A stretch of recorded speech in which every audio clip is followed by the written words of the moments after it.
Tapi hari ini kita tetap fokus kepada somasi yang kita layangkan kepada Saudara Joko Widodo di Kamis yang lalu, dan ini buktinya dari JNE sudah kita kirim.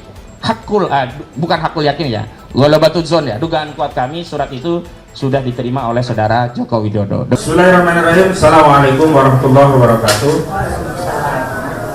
Terima kasih kepada rekan-rekan media yang sudah memenuhi undangan kami, yang memang hari ini kami sudah mengundang dalam agenda konferensi pers terkait somasi terbuka kepada Presiden RI ke-7 atas tuduhan ada orang besar di balik kasus ijazah palsu Jokowi. Dan memang hari ini di kantor SIM Partner ada sebelumnya Bang Yani, terima kasih sudah memberikan tempat kepada tim untuk mengadakan agenda konferensi pers hari ini di Senin 4 Agustus 2025 tepat di 15.30.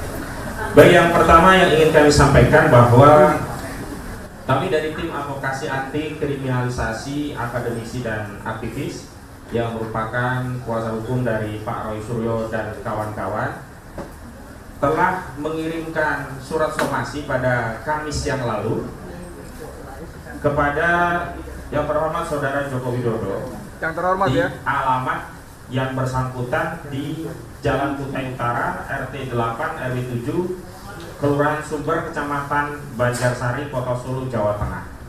Jadi kita prediksi atau kita asumsikan dengan pos ya via JNE semestinya hari ini sudah diterima begitu, dan hari ini kami ingin menyampaikan apa yang menjadi somasi terbuka tadi karena ini berkaitan dengan statement Saudara Joko Widodo yang juga bersifat terbuka.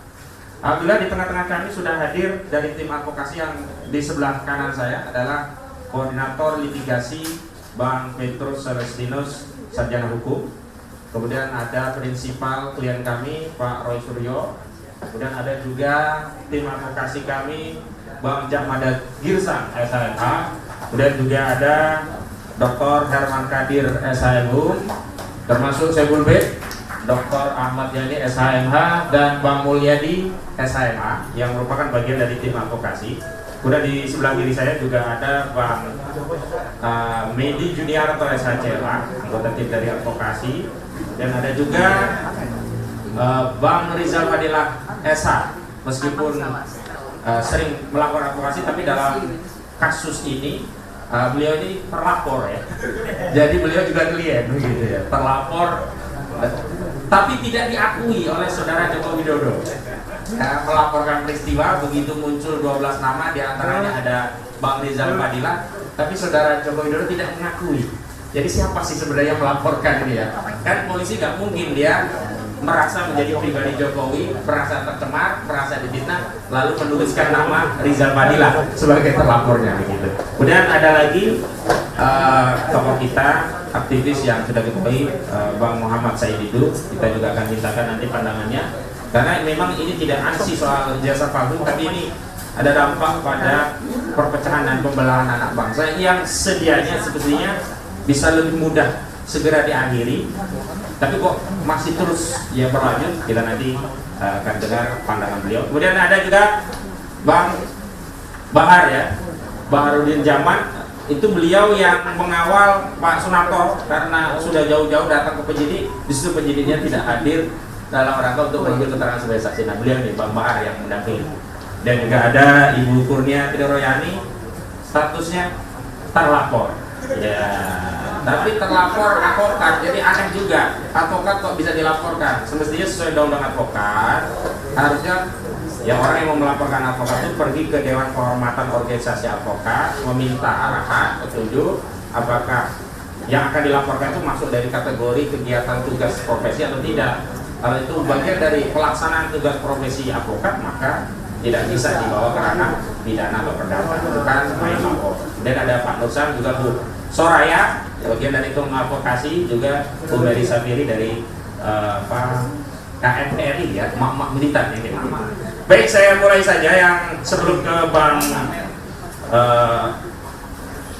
sebelum menuju pemaparan yang pertama kali dari tim litigasi ya, Bang Petrus Celestinus. Saya ingin mengawali pembukaan dengan menyampaikan beberapa kerangka pemikiran hukum sebagai berikut. Yang pertama, setiap kita sebagai warga negara memiliki kedudukan yang sama di hadapan hukum. Tidak ada pembedaan apakah warga negara ini mantan pejabat atau rakyat jelata, apakah warga negara itu berstatus advokat atau mantan presiden, apakah warga negara itu orang yang punya pendidikan atau yang tidak lulus sekolah. Konstitusi kita menyatakan bahwa setiap warga negara berkesamaan kedudukannya di muka hukum, baik dalam urusan yang non pemerintah maupun pemerintahan, sehingga punya hak konstitusional yang sama. Nah, ini ditegaskan di pasal 27 Undang-Undang Dasar 1945. Yang kedua, kasus ijazah palsu ini sebaiknya, seyogyanya memang fokus kepada penyelesaian secara hukum. Dan saudara pelapor, saudara Joko Widodo, 30 April 2025 yang lalu telah membuat laporan polisi ke Polda Metro Jaya karena dirinya merasa dicemarkan, merasa difitnah, merasa direndahkan serendah-rendahnya, merasa dihinakan sehina-hinanya. Nah, dalam konteks itulah kami mengkritik pernyataan saudara Joko Widodo yang menuduh klien kami dalam menjalankan hak konstitusionalnya, menjalankan kebebasan berserikat, berkumpul dan menyampaikan pendapat, termasuk berpendapat dengan keahliannya berdasarkan penelitiannya, yang kemudian pendapat itu sampai pada kesimpulan ijazah saudara Joko Widodo itu palsu, kemudian dipersoalkan secara pidana. Nah, yang menjadi persoalan adalah manakala saudara Joko Widodo menyebut, menuduh, memfitnah, menyatakan bahwa ya cukup Pak, menuding, memfitnah bahwa ada orang besar di balik perjuangan klien kami yang berusaha mendudukan persoalan terkait ijazah palsu itu dengan pendekatan ilmiah. Nanti aja Pak, gak apa-apa Pak, nggak dikasih dulu gak apa-apa Pak ya. Nanti aja gak apa-apa. Ya, jadi kita sebenarnya sedang berusaha membantu negara, bangsa agar bisa segera terlepas dari kemelut ijazah palsu dengan pendekatan saintifik. Dan itu dilakukan atas dasar kesadaran sebagai bagian dari warga negara yang lahir dan dibesarkan di negeri ini. Jadi sakit sekali ya perasaan klien kami, dan kami juga turut tertuduh dalam persoalan ini seolah-olah membela orang yang dikendalikan oleh orang besar dengan narasi orang besar. Sekali lagi kami ingin menegaskan bahwa harusnya segala hal yang berkaitan dengan hukum selesaikan dengan hukum, dan tidak memperluas masalah politik ini menjadi pembelahan anak bangsa yang makin melebar. Itu yang tidak kami inginkan. Dan kalau ingin menuntaskan masalah ijazah palsu ini, ya fokus dengan pembuktian, bukan dengan reuni misalnya. Karena reuni, mau sekali reuni, 2 kali reuni, bahkan 1000 kali reuni, itu tidak meningkatkan kualitas ijazah yang tadinya palsu misalnya ya, menjadi asli, nggak bisa. Ini sama dengan hadis.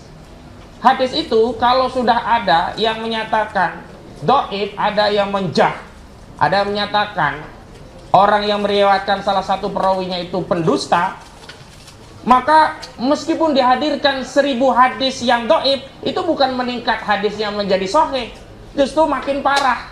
Itu makin mengkonfirmasi kedhaifan hadis itu. Dan hari ini kalau kita bicara tentang kesahihan sebuah dokumen ijazah, ya fokus kepada materi dokumen ijazah itu, di mana klien kami telah siap untuk terlibat meneliti kalau dikatakan sumbernya bukan langsung dari ijazah tersebut. Memang benar, pada 22 Mei 2025 yang lalu, Bareskrim Mabes Polri telah mengumumkan menghentikan penyelidikan kasus ijazah palsu yang dilaporkan oleh TPUA dengan menyatakan hasil tes laboratorium forensik Bareskrim Mabes Polri menyatakan bahwa ijazah saudara Joko Widodo ini identik gitu.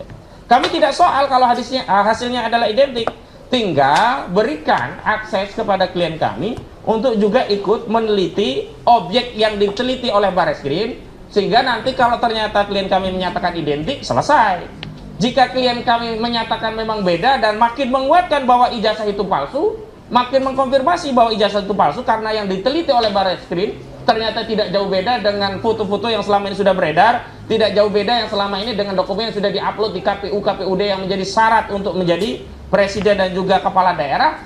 Jadi jangan salahkan jika hasil penelitiannya justru makin menguatkan bahwa ijazah tersebut palsu. Dan kalau nanti ada perbedaan, hasil dari Barreskrim asli, hasil dari klien kami palsu, bawa ke pengadilan, maka pengadilan yang akan memutus. Bukan seperti saat ini, dengan dihentikan di Barreskrim justru klien kami dikejar dengan pasal fitnah, pasal pencemaran, yang terakhir muncul 12 orang nama, tapi ketika nama-nama tersebut disodorkan kepada saudara Joko Widodo, dia tidak menyatakan melaporkan nama-nama tersebut, berdalih bahwa dia hanya melaporkan peristiwa, bukan orang.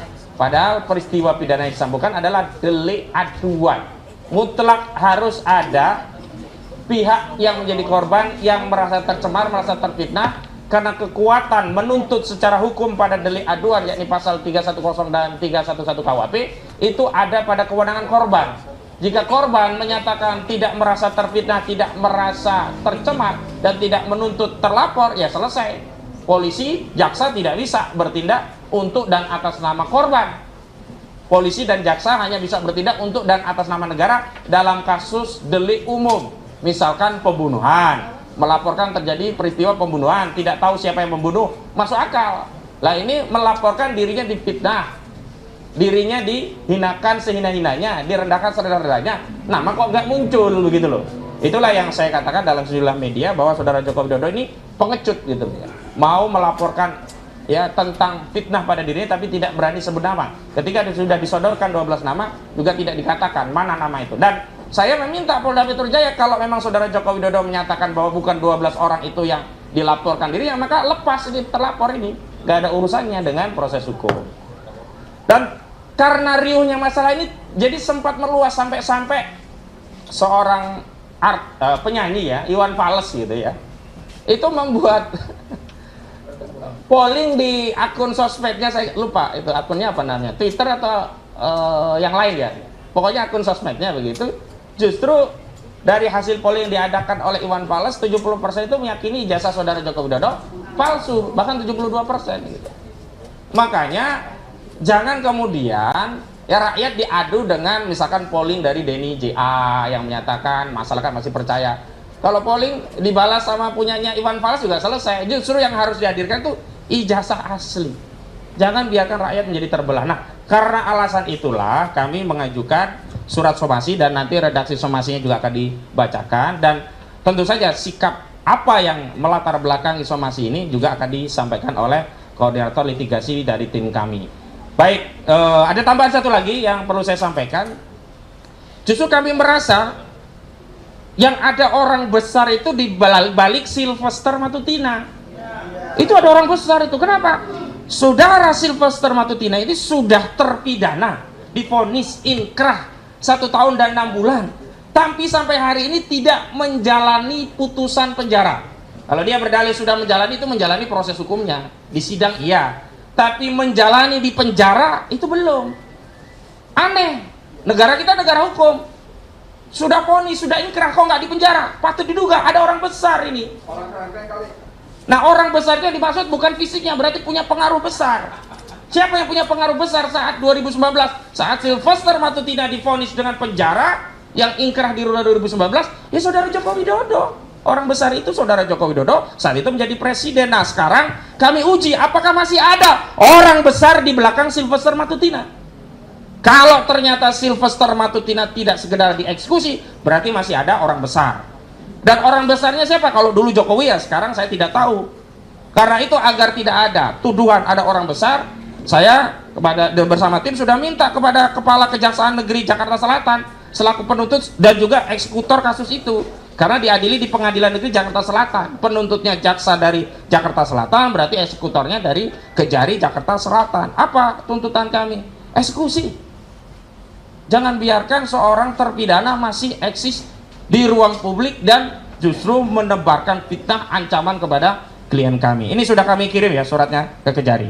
Tapi hari ini kita tetap fokus kepada somasi yang kita layangkan kepada saudara Joko Widodo di Kamis yang lalu, dan Ini buktinya dari JNE sudah kita kirim. Bukan hakul yakin ya, ghalabatuz dzon ya, dugaan kuat kami surat itu sudah diterima oleh saudara Joko Widodo.